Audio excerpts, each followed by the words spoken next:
Today's project is this mid-century modern dresser. It has an integrated handles. It is pretty beat up, as you can see. There's a lot of discoloring on the top, and I have lots of veneer damage on the drawers.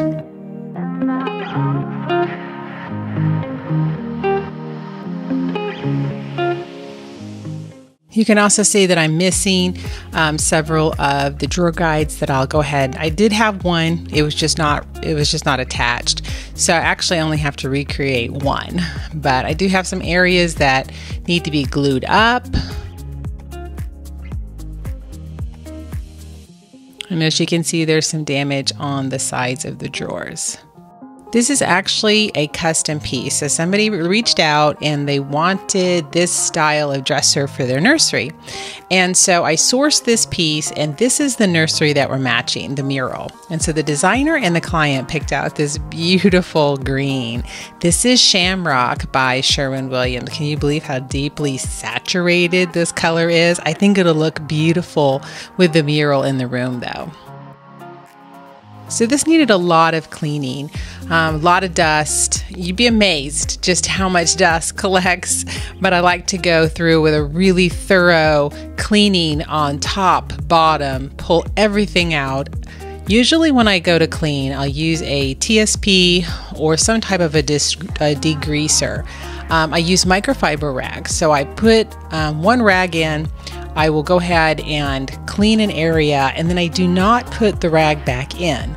I don't want to kind of cross-contaminate the water, so then I just toss the rag to the side and I get a new rag. Microfiber rags are not very expensive, and it just really helps with the process of cleaning. That way, again, I'm not cross-contaminating by putting any of the dirt back in to the water.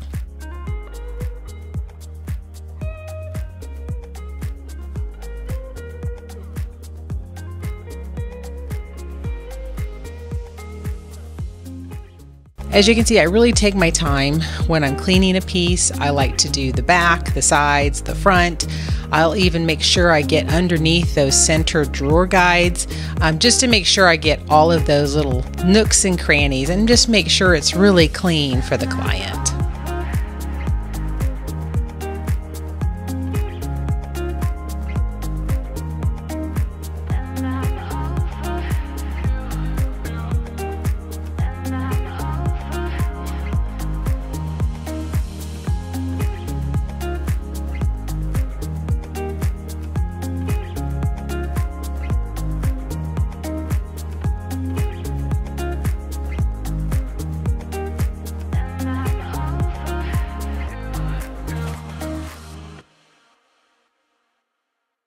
So the backing on this one was in pretty bad shape. So I decided to go ahead and take it off, and I'm going to replace it. You can get backing board cut at Lowe's and then just simply reattach it with a brad nailer.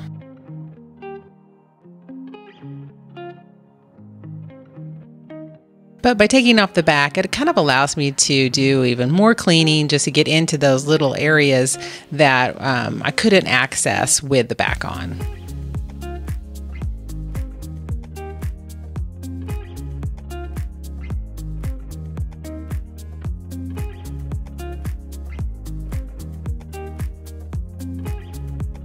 You got to make sure to get the bottom clean too. So I like to flip it up and make sure I get all on the bottom, make sure everything is clean.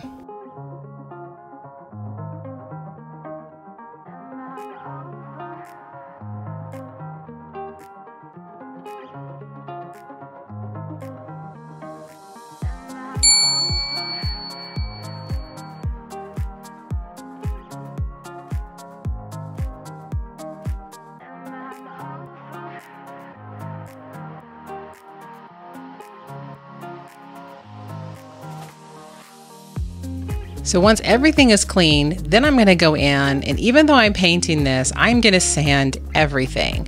There's just something about sanding. It can smooth out any kind of scratches you have.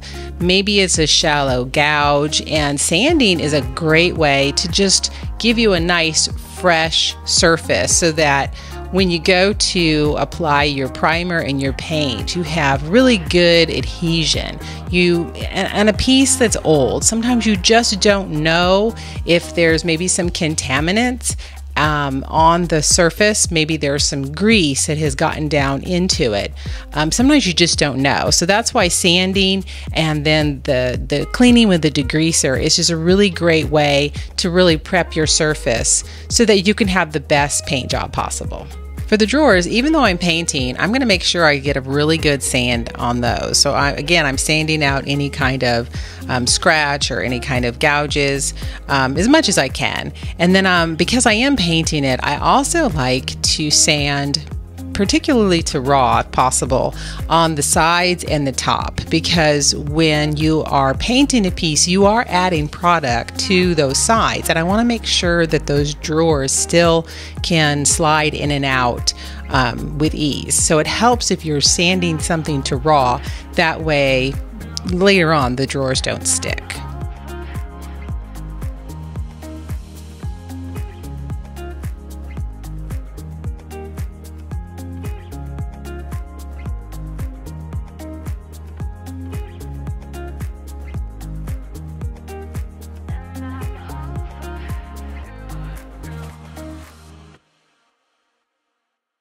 I had an area here where I just needed to do a little bit of glue up, so I was able to get all the glue into that area and then clamp it up, and it was as good as new.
Now I'm going to use Bondo for any of the deeper gouges that did not sand out. I like to do small batches because it dries really quickly, so you got to work fast. So I like to do small batches and fill in any areas that I wasn't able to sand out.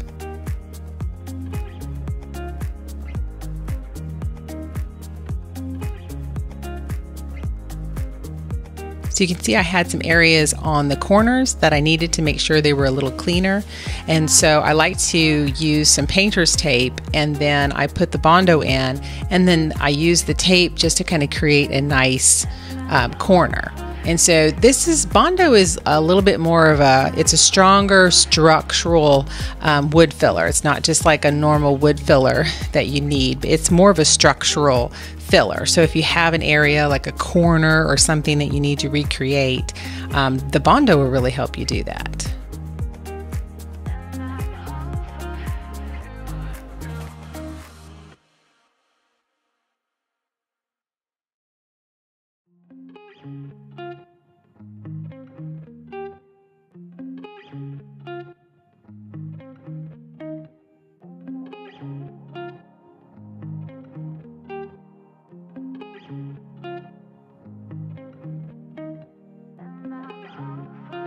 Once all the Bondo is sanded down and ready to go, I like to do a final clean with liquid sandpaper. This just continues to prep the surface and make sure that the surface is clean and ready for my primer and then my paint.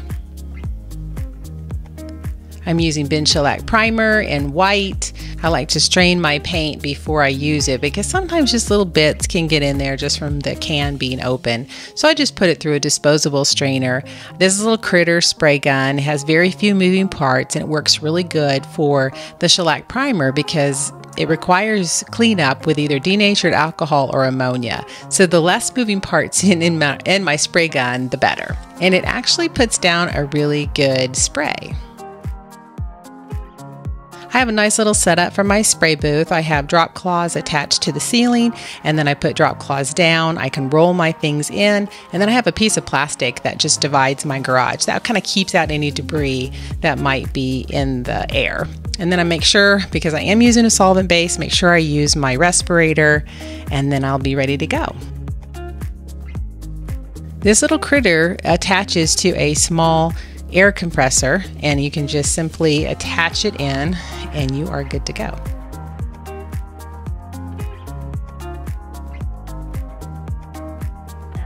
You can see even though I've taped, I also use a piece of cardboard that can just kind of help with any overspray that I might have.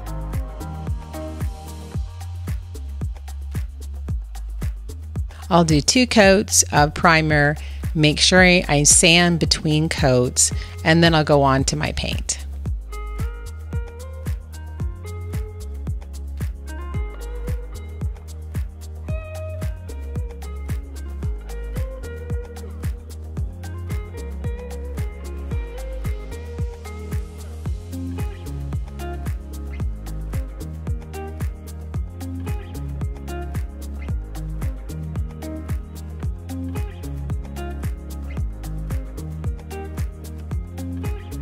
I'm using Sherwin-Williams Emerald Trim Enamel Line, and I'm using my HomeRite sprayer for the paint.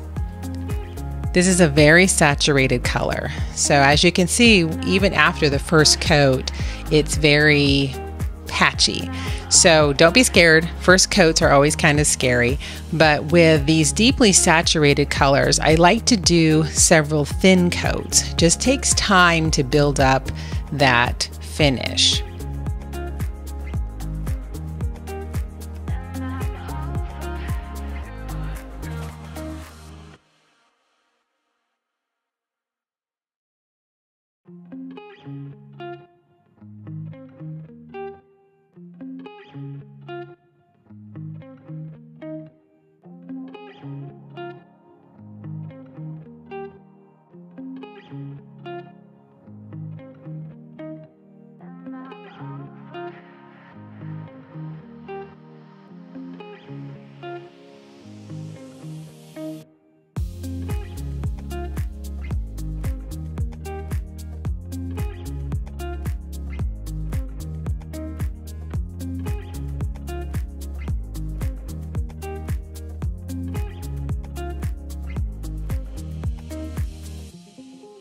So here it is after one coat. You can see it's really patchy, but you can see as I start with the second coat, it's already starting to fill in. It just takes time to build up that surface. I believe on this one I ended up doing 4 or 5 light coats to get the final color.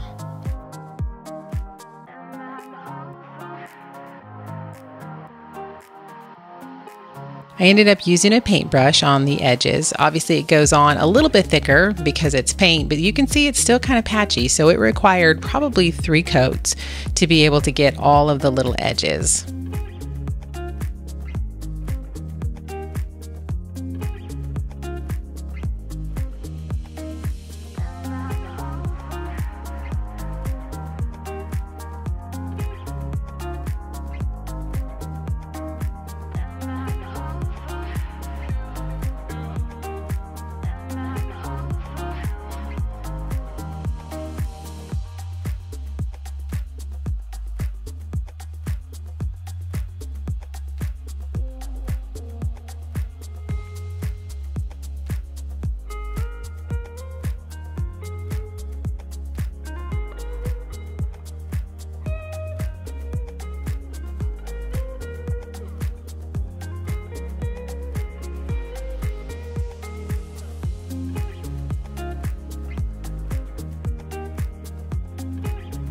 I reattached one of the drawer guides, and then one of them I had to recreate. So I got a piece of trim and I used one of the others as a template. And then I was able to use my jigsaw, simply cut it out, screw in the holes, and then I was able to just simply put it in.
Here's the new backing. I just simply reattached it with my brad nailer.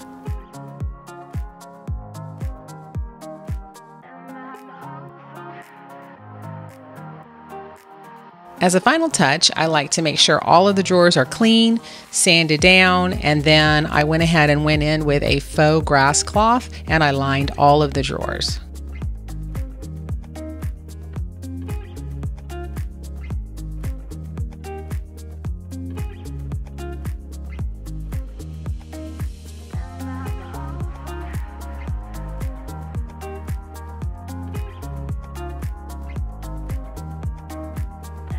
So let's look back at the before. It was in a little rough shape, but these are perfect size for a nursery because the parents can just put a changing table right on top, and it's just the perfect height for that. After a lot of love and a little bit of paint, here is the final product. I think it turned out really good. It's a deeply saturated color, but if you remember back with the mural that's going to be behind it, I think it's going to be a beautiful complement to that amazing hand-painted mural that was painted by a friend of mine locally who actually also does design. But I think it turned out great. Tell me what you think.